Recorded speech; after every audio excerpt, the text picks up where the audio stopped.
Welcome back, everybody, to another episode of the Health Optimization Medicine Podcast. Today we have Jodi Duval, we have Dr. Ted, and myself. For those of you who are tuning in to this on YouTube, smile, we're saying hi to you. But also for those of you listening on Apple Podcasts or Spotify, please like, subscribe, leave comments, all the fun stuff. We're going to dive into so many fun things today. And perhaps my new, it's not really a new concept, but my new favorite topic within health optimization medicine is the cell danger response. Perhaps because it's had a very profound effect in my own journey. I don't want to say healing journey because that's too California. But today we're going to talk about the cell danger response, and we're going to kind of frame this more as a foundational episode within the cell danger response. And so in order to do that, we need to take you guys through the history of cell danger response, going all the way back to Robert Naviaux from University of California, San Diego. I almost said San Diego, which is actually the Ron Burgundy way of saying San Diego. But in order to do that, I have to invite somebody into this conversation. Dr. Ted, you're the one who brought us the rich work of Robert Naviaux. What the hell is a cell danger response? Who is Robert Naviaux? Why should we care? Well, Robert Naviaux is, of course, a physician scientist at UCSD, as you said. And he created a framework that was published actually in 2013 and 2014, actually in the Mitochondria. And that was a time where I was actually very, very actively doing a lot of lecturing about mitochondria. Right. And then when he came out with this framework and, looking at health optimization medicine and practice, I saw that the framework is actually a very much evolutionarily conserved mechanism of the cell in order to protect itself. So in other words, when it's threatened, it will always protect itself one way, and then it will resolve itself. Right. So it's a very beautiful and well-conserved mechanism. It's not a disease, right? It's just a framework for looking at how the cell actually protects and adapts itself evolutionarily to certain threats. For example, physical threats, chemical threats, infections like viruses. And you're looking at this from a single cell, right? You're not looking at this from a personal level. What does a cell do when it's actually threatened by all of this? And of course, they also found out psychosocial stress. Right? Those, for example, the stressful separations and divorces could actually activate the cell danger response. And since I'm known to joke about, removing toxins in your life, it's including the removal of toxic partners, by looking at it from the cell danger response lens, it's certainly not, a far-fetched joke anymore. So when you look at the cell danger response, they're actually the basic premise is this is a survival mechanism, right? So protection first before anything else. So we protect itself against all threats. So that's the underlying part. And then, so when you're looking at Naviaux proposed three different cell danger responses, right? Cell danger response one, right, would be to contain the damage, right? You're not repairing the damage yet, you're just containing it and you're defending yourself from it, right? So at this, how does the body do that? And the first defense of the body is actually to inflame, right? So you see a lot of inflammation and so on. And then the second part will be, that will actually, when left, right? When left to heal and the body is actually healthy, the body will go into a stage called CDR2 or cell danger response stage 2, right? And this is marked by what's called proliferation and repair, right? The body produces, a lot of cells, a lot of scaffolding, it rebuilds, right? In other words, it starts beginning the process of repair and so on. And then when that is done and actually heals properly, then it goes into CDR3, right, where everything is actually reintegrated and in a fully functioning system. So this is actually mirrored, and this is a very, very much fun for me because I love mitochondria, right? For example, when you're looking at stage one, the mitochondria are fragmented. Like they go, well, fuck you. I'm not going to share my energy with you, whoever you are, invader. Right? I'm going to decrease my energy output. Because I am not going to let you take charge of this and actually use up this energy. So it's a defense mechanism, right? That the mitochondria does. And then the second thing that the mitochondria does is why it's the center of all of this, right? Is that it actually releases ATP. So inside the cell, people have an imbalanced view of mitochondria. They think it's only the batteries for your cell, but actually the mitochondria, when they're actually sensors, right? They sense what's going on. That's how you're actually linked to your environment, right? It's like they sense a lot of things that are going on. And then once they're stressed out, what they do is that they release ATP, and that ATP now that's released outside the cell becomes basically a danger signal. It will warn the cells, be like, hey, there's a stressor going on, right? My ex is coming to visit, or something like that. So, but anyway, so that's what's called purinergic signaling, right? Because, help me. because it's Thanksgiving, and God damn it, my enlightenment is gonna get tested. So you're basically looking at it, and that's the second characteristic. The mitochondria is a biosensor. The second thing, it's very reliant on purinergic signaling, right?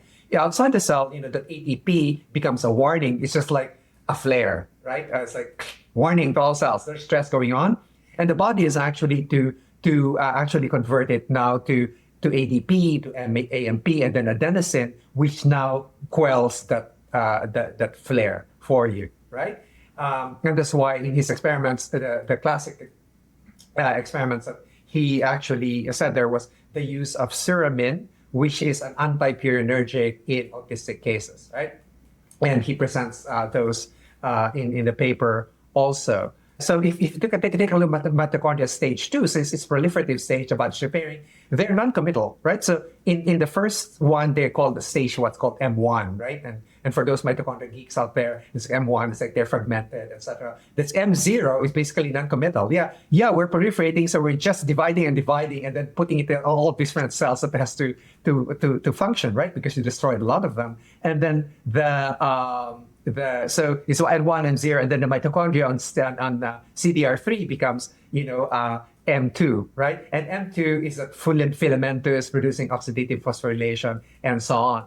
So here's like the different stages. It's beautiful because it's sequential, and it actually for me guides the clinician on what you can do and cannot do during these stages, right? So for example, what is the most interesting for me is that a clinician, when looking at these different stages, right?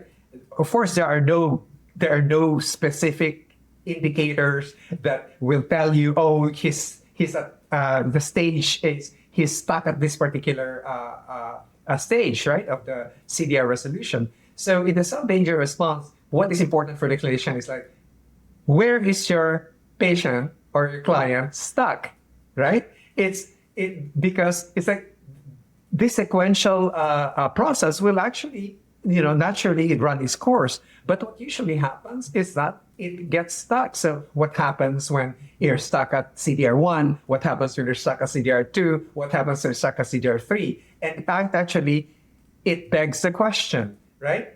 What can you do to actually, optimize the resolution of those particular stages? And the other thing that has to be asked also is like, what should you not fucking do, right? In those particular stages.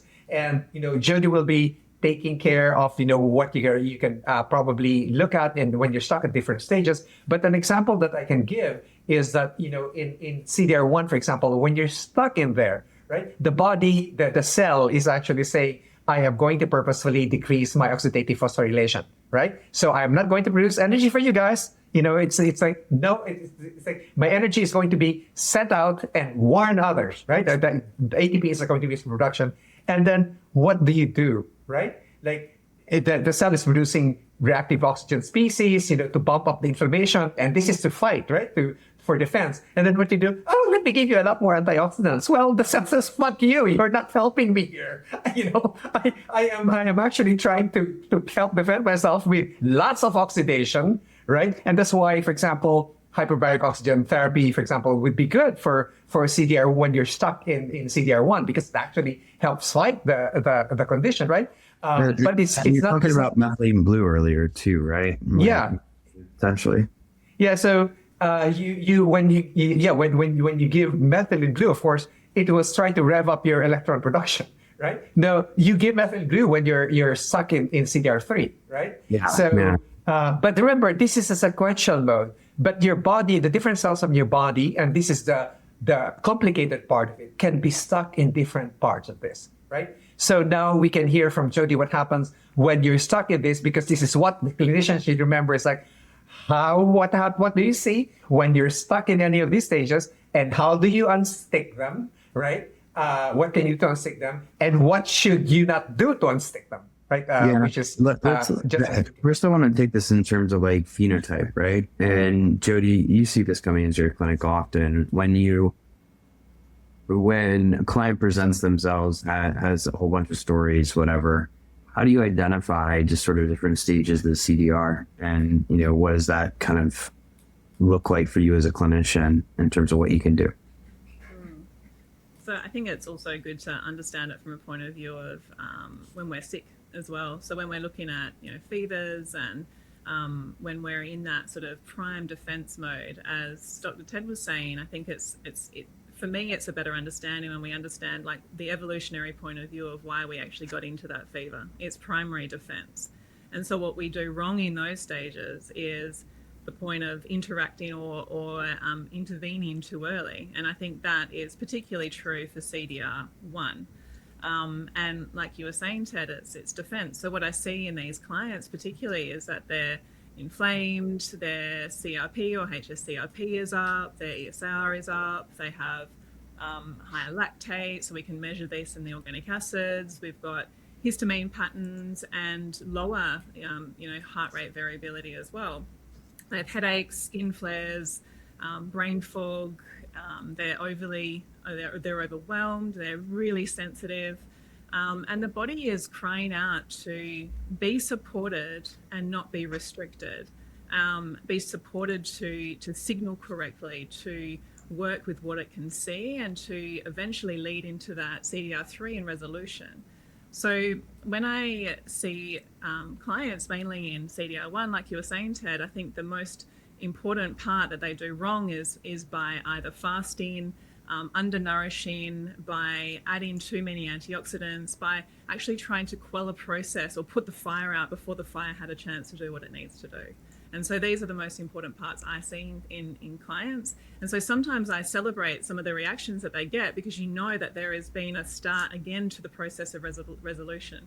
And so, sometimes they get stuck into CDR2, and then you actually have to go back to CDR1 again to then get back into the resolution pathway. And so that's where I find it can be quite exciting for clients when they I feel achy and sore and inflamed, and I've had a flare up of my skin again. I'm like, great, we're back to this process, and let's complete this now. Let's complete this cycle.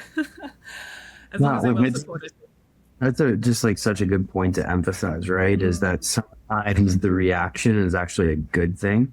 And because oftentimes as clinicians, and particularly you have a client who might want to be on all the time, and they have this sort of flare up, this reaction, those types of things that you just highlighted, and as a result they think it's a completely negative, and they might have see it as like a failure in their health optimization journey, particularly the types of people that I do it. Whereas this is actually showing you the sign that the body is responding correctly, right? Mm-hmm. And it's such a key point that I wanted to reemphasize there. Mm. Well, that actually, sorry, Jodi, I just wanted to piggyback on what Boomer said, because, as I said, we view things different in home health.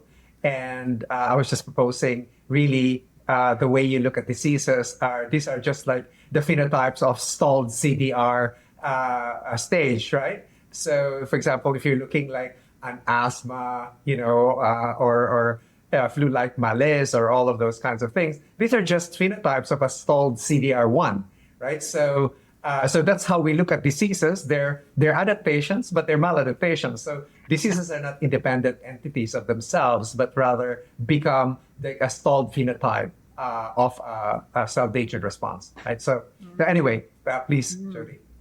Yeah, so from that CDR1 point of view, and for all of them actually, for the stages, your questions that you have to ask is, well, what does the body need at this particular time? What is it requiring of us?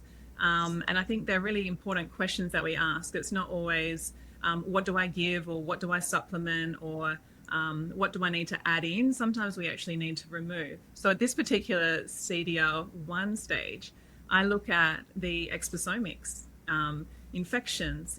Is there anything that we need to lessen the load on the body to support it to actually do what it needs to do? Those toxins. And that's the fundamental part of it, right? You have to remove the threat. If you're being attacked, well, of course you have to remove the attacker. So. Yes, exactly. And I think we always look, and not by overdoing it either. Sometimes if we aggressively use antimicrobials at the wrong time, it's not always the thing that the body needs. It's something that it actually needs to have the signals of them to then create its responses and then to get into completion stage as well. So that's why exposomics is so important, right? Because mold can actually push you into CDR1, right? Yeah.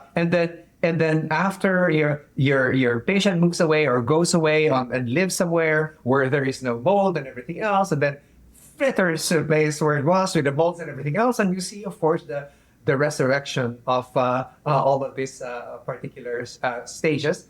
And initially, because the patient is healthy, they will be able to successfully go through the different stages of resolution, and then you will see as the body's resources get depleted, they will get dissolved, right? So. Absolutely. And that's where I think, even when we're looking at EMF and anything else that is destabilizing the nervous system, and, for this CDR1 aspect, we need to actually look at the nervous system and supporting it so it has time and space to actually repair, to go into that repair, rest, digest and repair needs to be into that stage 1 to then go into that completion for the stage 3. So that stage 1 I see repeating often in clinic. Without actually coming through into even the stage 2 and 3. But then in stage 2 or in CDR2, we see a lot of the chronic complex sort of plateauing patients. And this is where, you see a huge shift in the microbiome, the dysbiosis, we see hormonal patterning, we see weight resistance, MCAS and fatigue, and there's fibrotic conditions. We also see endometriosis and even polycystic. And the big thing is, the big thing, Joe, this is proliferative cancers, right? Exactly. This is the work of Capsafid, right? In terms of basically quelling the Warburg effect, right? By using ketones, for example, right? And ketogenic diets for metabolic causes of cancer. And it's being stuck at the CDR2 level. So that's the big scene there for those that are PET positive, for example, that the cancer cells actually are using glucose. You can actually starve them, right? By giving ketones and ketogenic diets, and that's why it works. But the way it won't work for all cancers, right? And because some cancers are actually the metabolically the one that you could trace the metabolic origins of are actually stalled CDR2. And that's what I mean. Like this cancer is a stalled, most cancers are a stalled CDR2 phenotype. So, and that's what I mean by that. And, diabetes, heart disease, etc. This all fall in a stalled CDR2. And that's why it's important for the clinician to actually know what happens when something stalls, right? Absolutely.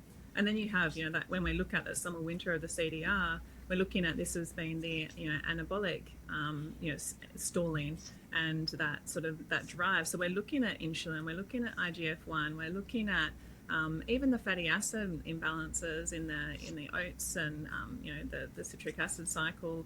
But really with that dysbiosis, I think it's key here. This is where I see a lot of clients in this chronic gut dysbiosis or gut issues. And so looking at supporting them through this process as well, obviously we don't jump into optimization prematurely here either. I think we have to still remain in the point of view of like assisting the body. What do we need to do? What is it asking of us? Guided structured repair, correcting imbalances here, rebuilding some of the systems. We're really looking at motility and bile flow and gut function. We're looking at hormone balancing and correcting ratios. I was actually going to mention that this is stall CDR2 is where hormone balancing does a lot of its magic, right? If you could, and that's why you see patients or clients that have chronic diseases like chronic heart disease, cognitive decline, and all these other chronic diseases, diabetes, and so on.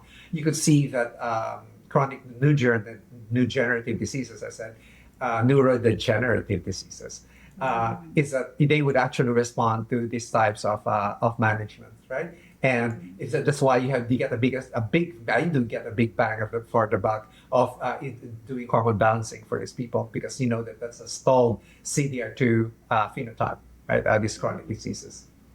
And I think so many people within the population fit into this CDR2 stalling, and that's what's scary. I feel like you could go for years and years and years and years within this particular CDR2 and not have any diagnoses or any corrections, and that's a very dangerous place to be. And so, moving on, so we don't sort of hold up the podcast, but phase 3 or CDR3, you're looking for more of that. It's completion. It's like the body's gone, yes, I've gone through the cycle. I can see the light at the end of the tunnel. I am almost there. I am reaching resolution here.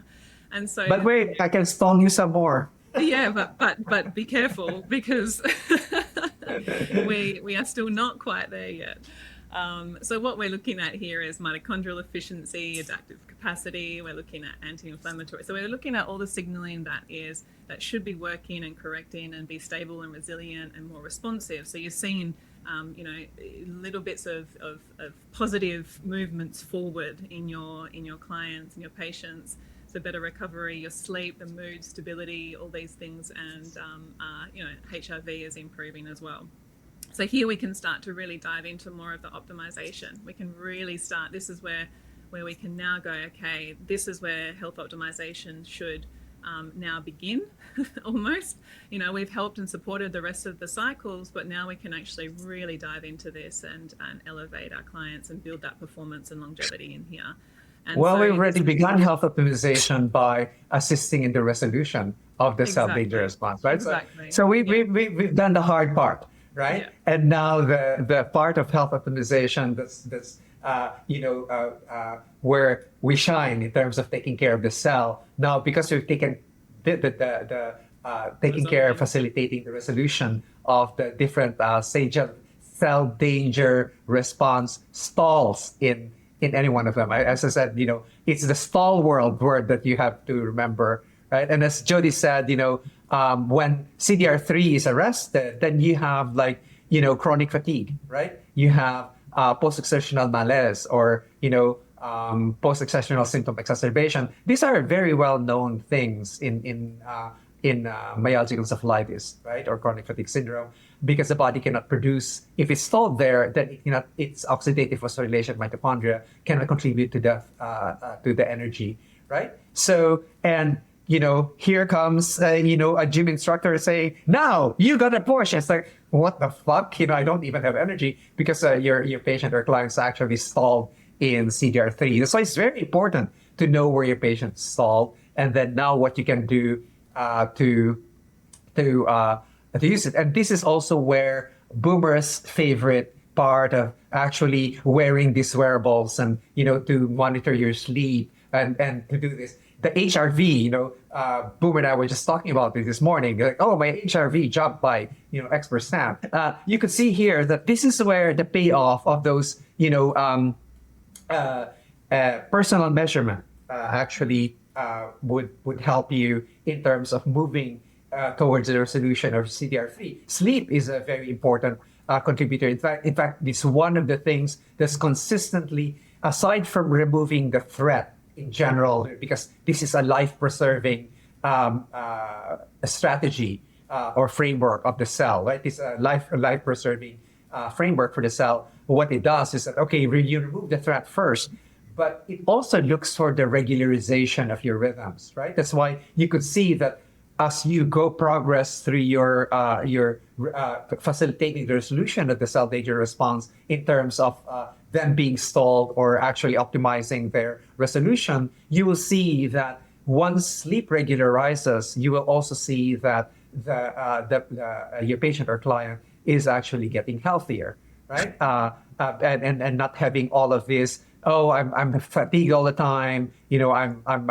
having all of this. And in fact, if you do this properly, I have watched personally. Watched people with lupus diagnosis, right? And they're relying on their ANA markers and so on, and without doing anything, right? Just by doing the balancing that you need to do and being mindful that they are stuck in CDR3, right? You could see that their ANA markers are just start plummeting downwards, right? And this is over a course of time, remember? Because we have to be patient. The cell is both a digital and an analog system, but it's mostly analog because everything is done by the cytosol, right?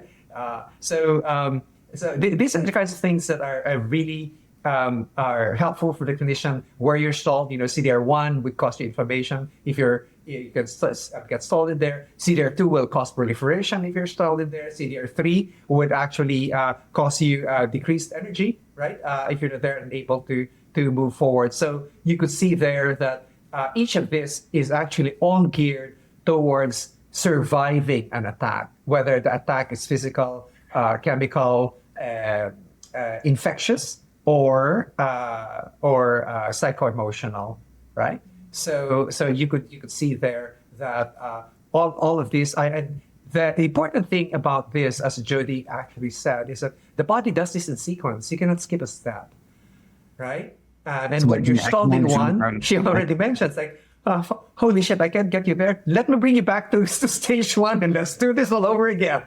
So, and that's now, and that's now the hallmark of a master health optimizer like Jodi, right? So it's like, okay, that did work. Let's do it this way because we now know what the pathways are in terms of how the cell protects itself. Remember, this is a survival mechanism, right? The two fitness functions for us in evolution is survive and reproduce.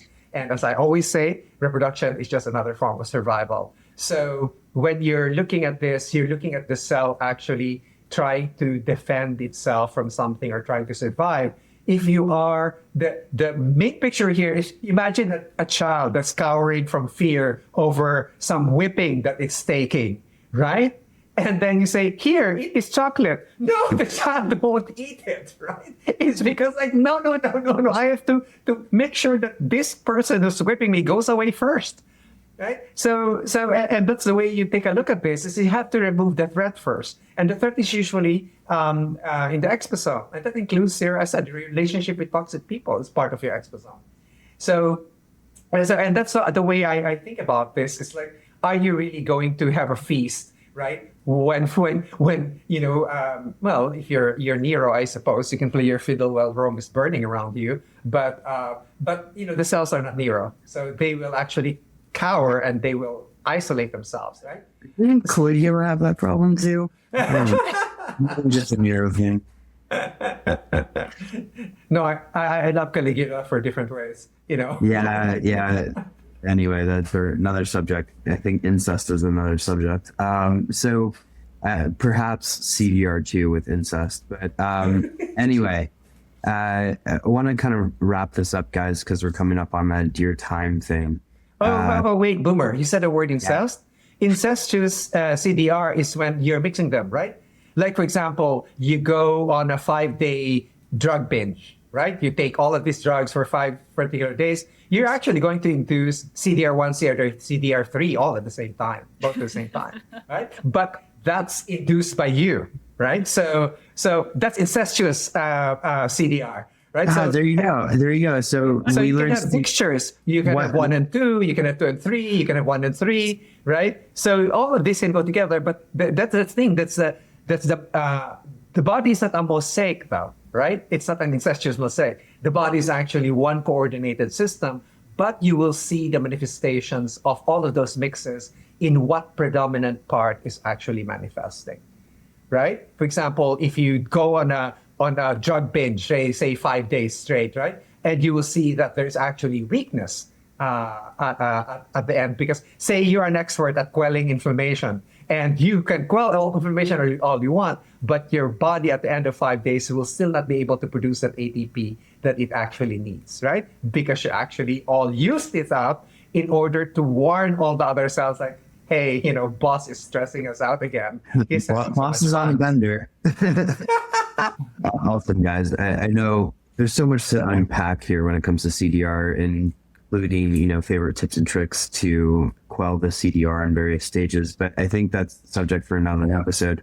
I need to ask one of you to wrap us up and kind of give summary 3 points as to why we should care about the CDR as it relates to health optimization medicine. Okay, let me do that. Health optimization medicine practice, you think of it as this umbrella framework, right? That subsumes the cell danger response as the major thing that it takes care of for you, right?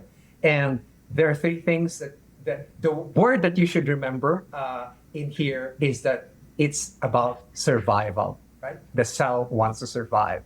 So it will do everything that it needs to do in order to protect itself, to repair itself, and to bring itself back to functioning. The clinician's word to remember is stall. Where do these cell danger response stages stall, right? And questions to ask, what can you do, right, to install it? And what should you not do to install it? Because all of these have different requirements, right? The mitochondrial morphology and functioning are different for all of these states. And remember that it uses, the last word to remember, this is all actually mitochondria driven. And the way you look at mitochondria should be as sensors, biosensors of the environment, not just batteries for your cell, right? And the second term that you will hear a lot when you're looking at cell danger responses is what's called purinergic signaling, right? So, and if you don't know what to do, and you don't know about what the fuck the CDR is, and so on and so forth, do what you would do naturally when you're under threat, right? You remove the threat, right? So if you're under high mercury, levels, etc., well, what the fuck? Just get rid of the threat, right? It's the first thing that you do. Get rid of the exosomic threat, right? Remove the cell from danger. That's why it's a danger response, right? If you're on fire, you don't cook dinner at the same time, right? No, and that's why many people actually go from CDR1, right? And then they get stalled at CDR2 because, they're unable to remove the threat of their toxic spouses. So, I'm kidding. But it's a way to take a look at removing threat, right? How do you remove threat? And again, when you think in evolutionary terms, you should think of how the body, how the cells and the body and everything else around it will actually be performing in an environment where there are both predator and prey, right? Something that threatens you and something that won't. So that is a basic principle. The body will have, the cells will have that same way to how it will protect yourself from something that's threatening their own survival. Because remember, fitness function is always only 2 things in our species and in many species, right? It is survival and reproduction. So know your CDR stages. There are many, many, many details. This is just, the tip of the ice cream.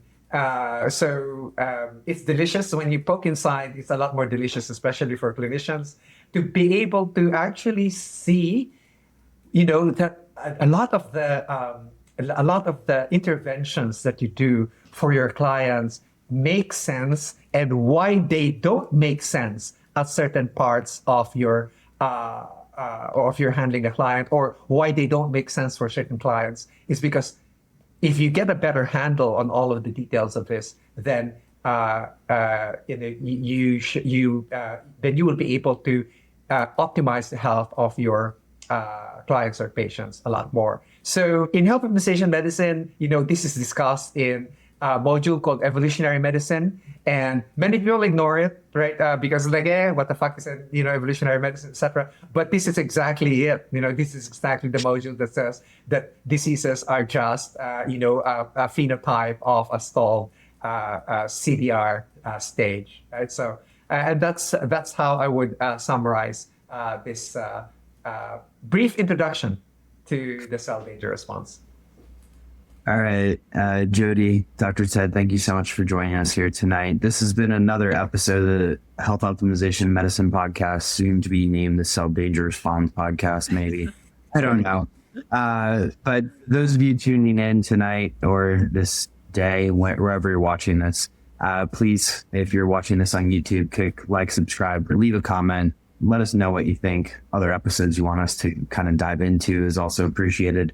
If you're listening to this on Apple Podcasts or Spotify, give us a 5-star rating and a comment, please, because those things go a long way in this algorithmic world. To everybody listening, always choose health. Thank you.